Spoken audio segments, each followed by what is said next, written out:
Hello everyone, welcome back to my channel. This is Vedansh and you are watching Canadian Gyan.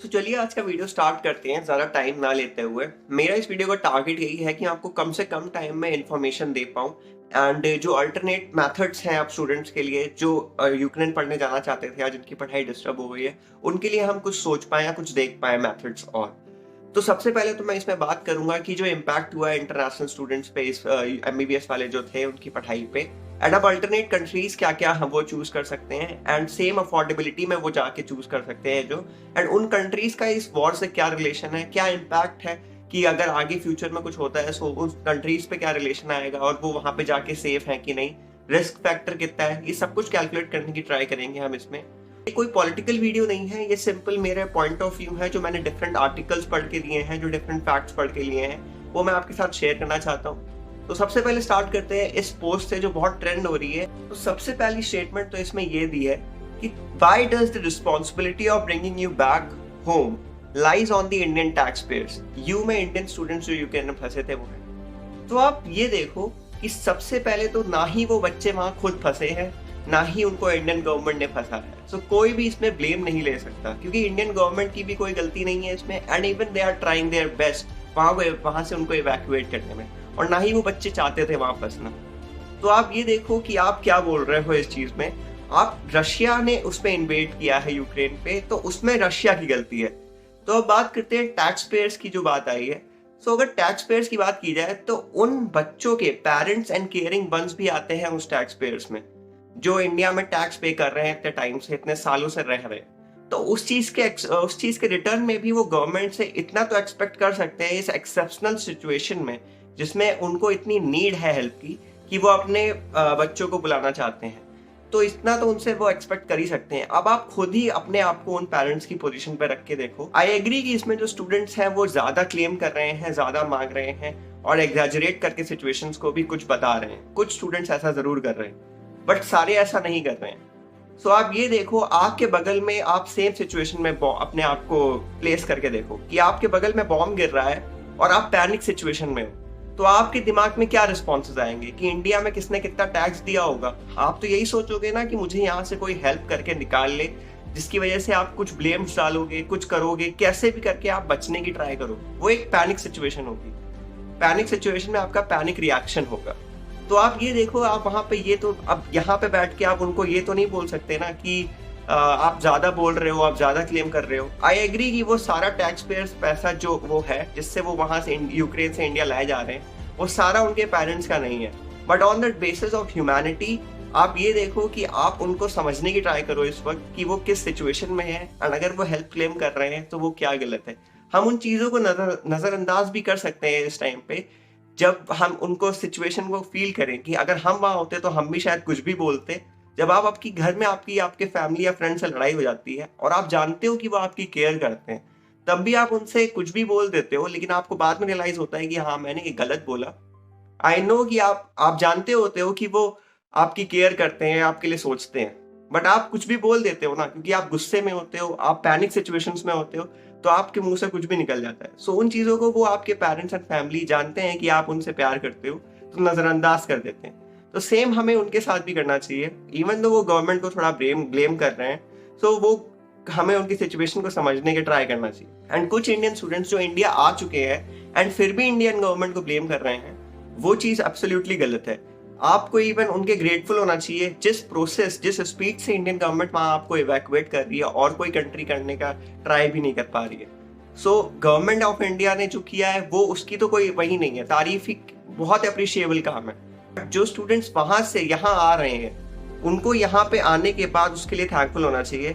जो वहां पे है हम उनको उनकी सिचुएशन को देखते हुए उनकी बातों को नजरअंदाज कर सकते हैं। एंड इसी पोस्ट पे ये भी लिखा है कि वो शेम एंड ब्लेम लगा रहे हैं स्टूडेंट्स इंडियन गवर्नमेंट पे, जो उनको वहां से इवन रेस्क्यू भी कर रही है। तो जो कि ऑन इमोशनल टर्म्स तो कह सकते हैं कि सही है, गलत कुछ भी हो सकता है, बट ऑन प्रैक्टिकल ग्राउंड्स वो बिल्कुल गलत है। वो उनको ब्लेम कैसे कर सकते हैं? तो जो बात एकदम गलत है वो तो गलत है और जस्टिफाइड भी नहीं है। बट फिर वही बात आती है on terms of human to human help कि हम उस वक्त पैसे से ऊपर सोच के उनकी लाइफ बचाने की सोचें, उनको डेथ से निकालने की सोचें, क्योंकि वो लाइफ एंड डेथ की सिचुएशन में फंसे हुए हैं, एंड उनको डेथ से बचाने की सोचें। अगर हमारा भी कोई रिलेटिव होता है या कोई ऐसा फंसा हुआ होता तो हम भी सेम सोचते कि हम ये ना बोलते कि वो क्या बोल रहे हैं इंडियन गवर्नमेंट को, हम ये देखते कि वो कैसे भी करके इंडिया आ जाए वापस। And at the end of this trending post I completely agree with the last paragraph, जिसमें लिखा हुआ है कि ये कोई कार से रेस्क्यू करने की सिचुएशन नहीं है। It is a war zone situation, जहां से आपको इवैक्यूएट करना इज ऑलमोस्ट इम्पॉसिबल टास्क, जो कि इंडियन गवर्नमेंट फिर भी कर रही है, एंड जिसके लिए आपको ग्रेटफुल होना चाहिए। जो बात ये एकदम करेक्ट है, एंड उसके लिए आपको थैंकफुल होना चाहिए, इसमें कोई डाउट ही नहीं है। बट इसी पे कुछ लोग क्वेश्चंस और कर रहे हैं इस पोस्ट के अलावा कि why do Indian students go abroad to study. जब ऐसी चांसेस होते हैं चीजें हो जाने के, तो वो क्यों जाते हैं बाहर पढ़ने। तो कुछ ऐसा ही साउंड कर रहा है कि बाहर आप घर से निकले एंड बारिश हो गई, आपको पता नहीं था मौसम एकदम से खराब हो जाएगा और आप भीग गए, आपको कोई शेल्टर नहीं मिला। सो आपसे भी यही कहा जाए कि आप घर से बाहर जाते ही क्यों हो, आप भीग सकते हो तो आप घर में ही रहा करो। सो ये किसी भी तरीके से अप्रोप्रिएट साउंड नहीं कर रहा है, ये किसी भी तरीके से सही नहीं है। आप इंडियन स्टूडेंट्स जो बाहर पढ़ने जाते हैं उन पे इस चीज पे क्वेश्चन नहीं कर सकते, क्योंकि ये वॉर हो गई। ये वॉर हो गई, किसी को नहीं पता था, और उनको शेल्टर नहीं मिलेगा और कुछ को मिल जाएगा, ये हमें नहीं पता। सो इस पोस्ट के डिस्कशन को एंड करते हुए मैं आप लोगों को ये बताना चाहूँगा कि 30% स्टूडेंट्स जो हैं यूक्रेन में फंसे थे वो इंडिया आ चुके हैं, 30% बॉर्डर्स पे पहुंच चुके हैं, एंड माना जा रहा है रिसेंट अपडेट्स के हिसाब से 40% जो है वो अभी भी यूक्रेन की वॉर जोन सिचुएशंस में है। And I want to clear in this I am neither blaming the government nor the students. और प्राइम मिनिस्टर ने हमारे एक कमेंट भी की है कि अभी तक हमारे state government and private colleges ने इसका सॉल्यूशन क्यों नहीं निकाला है, वाई दिस इज हैपनिंग। क्यों हमारे स्टूडेंट्स इन छोटी कंट्रीज में पढ़ने जाते हैं एंड वहाँ पे MBBS वहाँ पे क्यों करते हैं, इंडिया में क्यों नहीं कर पाते हैं। तो आपको अगर ये नहीं पता है तो इसका रीजन ये है कि इंडिया में अगर आपको नीट क्रैक करना होता है एग्जामिनेशन मेडिकल कॉलेजेस में अपनी जगह बनाने के लिए, सो अगर आप नीट के एक क्राइटेरिया से ऊपर चले जाते हो तो आपको गवर्नमेंट कॉलेजेस मिल जाते हैं जिनकी फीस MBBS की अप्रोक्सीमेटली 25,000 होती है। वेयर एज अगर आप नहीं क्रैक कर पाते हो उस क्राइटेरिया को तो आपको गवर्नमेंट कॉलेजेस में जाना नहीं मिल पाएगा, आपको प्राइवेट कॉलेजेस में जाना पड़ेगा। तो प्राइवेट कॉलेजेस में जाने के लिए उसकी फीस होगी MBBS की इंडिया में, विच इज मतलब 1 करोड़ रुपए, बहुत ही बड़ा अमाउंट है ये, और 1 करोड़ हर दूसरे घर में तो नहीं होता है ना, तो वो इस चीज को अफोर्ड नहीं कर सकते स्टूडेंट्स। तो इसीलिए MBBS तो करना ही है, उसका तो अल्टरनेट नहीं ढूंढा जा सकता, वो तो सॉल्यूशन नहीं है उसका कि हम नहीं करेंगे MBBS, चलो तो MBBS तो करना ही है। तो प्राइवेट कॉलेजेस में जाके हम MBBS नहीं कर सकते क्योंकि 1 करोड़ रुपए तो नहीं है हमारे पास, तो अब क्या करें। तो उसके लिए स्टूडेंट्स अब्रॉड पढ़ाई देखते हैं, यूक्रेन जैसी कंट्रीज देखते हैं जहाँ पे क्वालिटी ऑफ एजुकेशन है और आपको MBBS की डिग्री भी मिलती है। अब आप इस सीन को खुद ही देखो, अगर आप किसी एक दुकान में जाते हो, आपको 1 सेब 10 रुपए का मिल रहा है और 1 सेब 5 रुपए का, क्वालिटी सेम है, तो आप कौन सा लोगे, 5 वाला ही लोगे ना।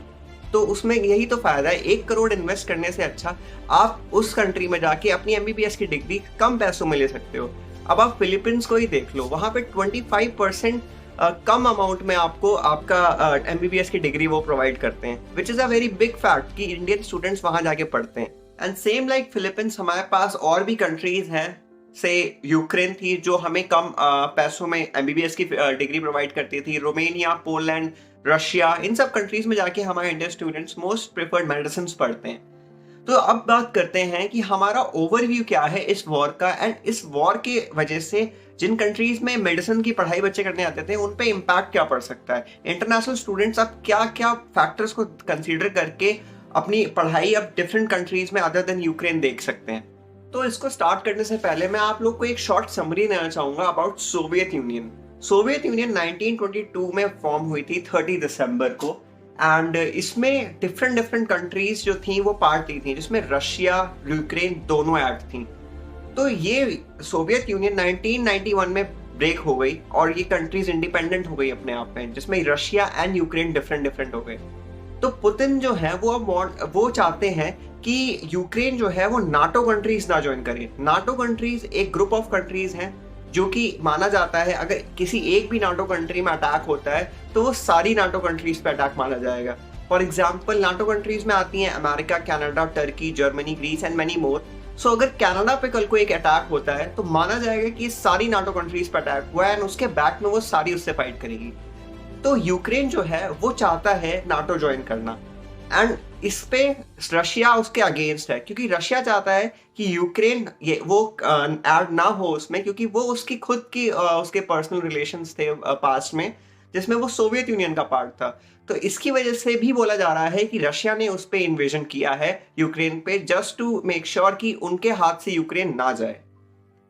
बट आप खुद ही सोचो, वो एक ऐसा यूनियन बना के कब तक होल्ड कर पाएंगे, एंड इसकी वजह से कितने problems all across the world आएंगे, क्योंकि हमारा वर्ल्ड एक वेल कनेक्टेड सिस्टम है जिसमें हमें एक दूसरे से ही सपोर्ट है। सो अगर वो ऐसा करते हैं तो कितने सारे थॉट्स एंड चेंज आएंगे उनके माइंडसेट में, लोगों के यूक्रेन में अगर जो रह रहे हैं तो वहां पे वो उनकी रिस्पेक्ट भी नहीं करेंगे। सो कितना ज्यादा कॉन्फ्लिक्ट क्रिएट हो जाएगा, एंड ये किसी भी तरीके से सही नहीं है। एंड इसी के साथ साथ मैं आप लोगों को बताना चाहूंगा कि बहुत सारी वेस्टर्न कंट्रीज ने रशिया पे सैंक्शंस लगाए हैं। ये कुछ कंट्रीज हैं जिन्होंने सैंक्शंस लगाए हैं, एंड आपको इसका मतलब बता दूं, सैंक्शन में ये होता है कि एक ऑफिशियल ऑर्डर होता है जिसकी वजह से एक पर्टिकुलर कंट्री जो कि इंटरनेशनल लॉज को फॉलो नहीं कर रही है, और से इसमें रशिया, उसके ऊपर बिजनेस कॉन्टैक्ट्स एंड रिलेशन के बेसिस पे बहुत सारा नुकसान उसको दिया जाता है, फाइनेंशियल लॉस दिया जाता है। तो इसमें रशिया को ये सारी चीज़ें दी गई हैं, और ये सैंक्शन इसलिए भी लगाया जाता है ताकि एक पर्टिकुलर कंट्री जो है, जो नहीं मान रही है इन चीज़ों को, वो एक इंटरनेशनल लॉ को फॉलो करे, और क्योंकि इतनी पनिशमेंट उसको इन टर्म्स में दी जा रही है, वो उसको रिकवर करने के लिए कुछ सही करे। एंड ऑल्सो इसी के साथ वेस्टर्न कंट्रीज ने पुतिन के जो एसेट्स थे वेस्टर्न कंट्रीज में, उनको भी फ्रीज करने के लिए सोचा, और जब वो ये करने गए तो वो खुद शॉक हो गए कि इनके इतने सारे एसेट्स थे जो ये होल्ड कर रहे थे इन दीज कंट्रीज, और माना जाता था कि इनके पास ज़्यादा प्रॉपर्टी और ये सब नहीं है। तो इस पे ये देख के बहुत ज़्यादा शॉकिंग न्यूज़ हुई है पूरे वर्ल्ड के लिए, बट उनके वो सारे एसेट्स भी फ्रीज कर दिए गए।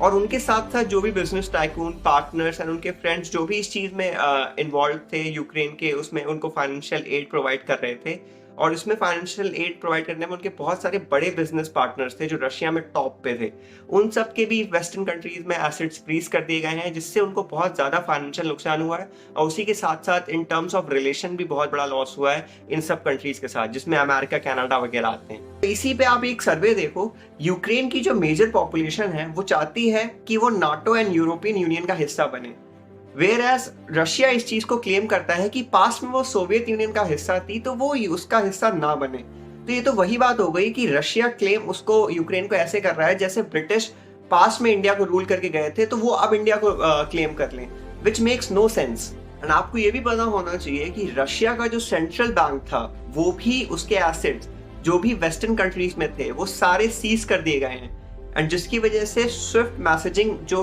मेथड होता है मनी ट्रांसफर का, वो भी उन पे अप्लाई नहीं हो सकता, वो भी प्रोसेस में नहीं है, जिसकी वजह से बहुत बड़ी प्रॉब्लम होगी कि रशिया के आगे जो बॉर्डर्स के आगे मनी ट्रांसफर का मेथड है वो अब स्मूथ नहीं रहा। सो सबसे पहले बात करते हैं हमारा रोमेनिया कंट्री जो है। तो रोमेनिया जो है उसका पास से ही रशिया के साथ ज्यादा कोई कनेक्शन नहीं है, एंड कॉन्फ्लिक्ट्स तो कम ही है, एंड ऑल्सो यूरोपियन यूनियन का पार्ट है रोमेनिया। तो जिसकी वजह से रशिया इफ कोई इन पे अटैक करने की सोचेगा तो वो 1000 बार सोचेगा। तो इसमें रिस्क फैक्टर जो है वो बहुत कम है, एंड यूनिवर्सिटीज एंड कॉलेजेस जो MBBS वहाँ प्रोवाइड करते हैं वो ज़्यादा है, एंड क्वालिटी ऑफ MBBS भी अच्छी है। ऑल्सो ये पास में प्रेफर्ड यूनिवर्सिटीज जो बच्चे करते थे मेडिसिन के लिए, उसमें भी ये कंट्री आती है। सो आप इसको जरूर चेक कर सकते हो। सो बात करते हैं हमारी सेकंड कंट्री की, विच इज पोलैंड, जिसको मैंने इस लिस्ट में ऐड किया है। एंड इस कंट्री के जो रिलेशंस थे पास्ट में रशिया के साथ, वो ज्यादा अच्छे तो नहीं थे, कॉन्फ्लिक्ट्स तो थे पास्ट में, जिसकी वजह से हम इसमें थोड़ा रिस्क फैक्टर तो इन्वॉल्व मान सकते हैं। और आप ये भी देख सकते हो कि 49% ऑफ पोल्स जो पोलैंड में रहने वाले लोग होते हैं वो negative thoughts and views hold करते हैं रशियन लोगों के लिए। अपार्ट फ्रॉम दैट जो पोलैंड है वो नाटो एंड यूरोपियन यूनियन का पार्ट है, जिसकी वजह से उसका बैक तो स्ट्रांग है, जो कि एक पॉजिटिव साइन माना जा सकता है। बट ये कंट्री थोड़ी एक्सपेंसिव स्टडीज अब प्रोवाइड करती है as compare to Germany, Romania and Philippines वगैरह इन MBBS मेडिकल पढ़ाई में। सो जो कि एक नेगेटिव पॉइंट फिर आ जाता है। सो आप इन सारे फैक्टर्स को कंसीडर करते हुए इस कंट्री को भी चूज कर सकते हो। And same like Romania and Poland, Belarus and Moldova भी दो कंट्रीज हैं जो यूक्रेन के साथ अपने बॉर्डर शेयर करती हैं।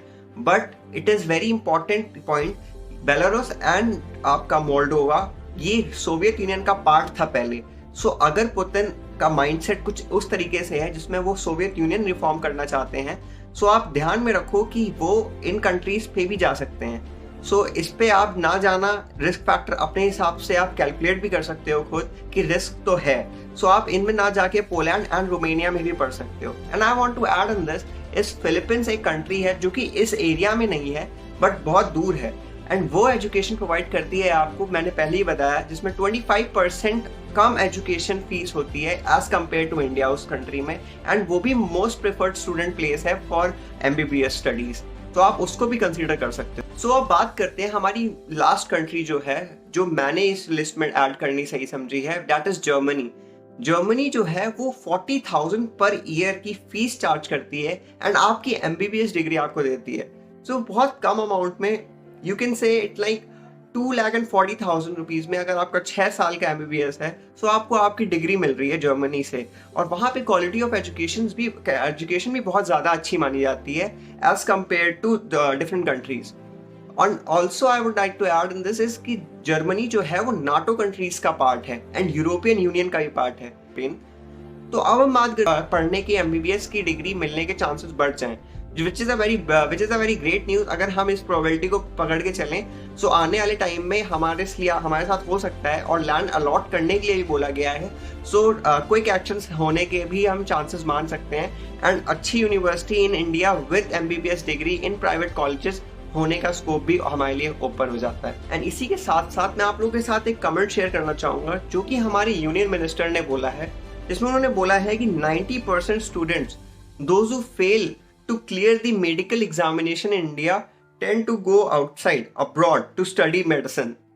तो मेरे को इस स्टेटमेंट पे बहुत बड़ा क्वेश्चन मार्क दिखाई दिया मेरी तरफ से, क्योंकि अगर आप देखो जो 10% सक्सेसफुल माने जा रहे हैं इस स्टेटमेंट के अकॉर्डिंग, तो वो तो कुछ गवर्नमेंट कॉलेजेस में चले गए जिनकी फीस बहुत कम है और वहां पे उन्होंने पढ़ाई कर ली, और बाकी जो थे उनका वो प्राइवेट कॉलेजेस में चले गए एंड उन्होंने अपनी फीस 1 करोड़ फॉर MBBS पे करके पढ़ाई कर ली। हम एक एग्जाम्पल लेते हैं जिसमें रोहित एक स्टूडेंट है एंड करण एक स्टूडेंट है। रोहित के पास 1 करोड़ रुपए है और करण के पास नहीं है, एंड दोनों के मार्क्स नीट एग्जामिनेशन में सेम आए हैं, एंड रोहित जो है वो किसी प्राइवेट कॉलेज में जाके अपनी 1 करोड़ फीस पे करके पढ़ रहा है और करण नहीं कर पाया, तो वो अब्रॉड चला गया पढ़ने। सो इस स्टेटमेंट के अकॉर्डिंग करण को जो है वो अनसक्सेसफुल, वो फेलियर मान लिया गया, एंड रोहित को सक्सेसफुल एंड सक्सेस उस फील्ड में मान लिया गया। तो ये किस हिसाब से सही है? क्योंकि मार्क्स तो दोनों के सेम थे, जस्ट बिकॉज उसके पास 1 करोड़ रुपए नहीं था, वो नहीं जा पाया वहां, तो उसको हम फेलियर कैसे कंसीडर कर सकते हैं? सो इस स्टेटमेंट पे मेरे को बहुत डाउट है एंड मैं इसको अप्रोप्रिएट नहीं मानता हूँ। सो यही था मेरा आज का वीडियो। आई होप आप लोग को ये वीडियो पसंद आया हो, और अगर पसंद आया हो, इन्फॉर्मेटिव लगा हो, so do hit the subscribe button. And ये टॉपिक मेरे लिए बहुत ज़्यादा क्लोज इसलिए भी था क्योंकि मेरा एक फ्रेंड सेम सिचुएशन से निकल के आया है, एंड इससे मेरे इमोशंस कुछ ज़्यादा जुड़ गए इसीलिए। एंड आई होप कि आपका अगर कोई वहाँ फंसा है सो वो जल्दी निकल के आए, and I pray for them. So यही था आज का वीडियो। तब तक के लिए stay tuned, take care, see you soon in my next video with the Canadian steps again. And ये स्टेप हम यही खत्म करते हैं, एंड यूक्रेन एंड रशिया की वॉर जल्दी खत्म हो एंड पीस फिर से स्प्रेड हो, यही आई प्रे। बाकी के लिए थैंक यू।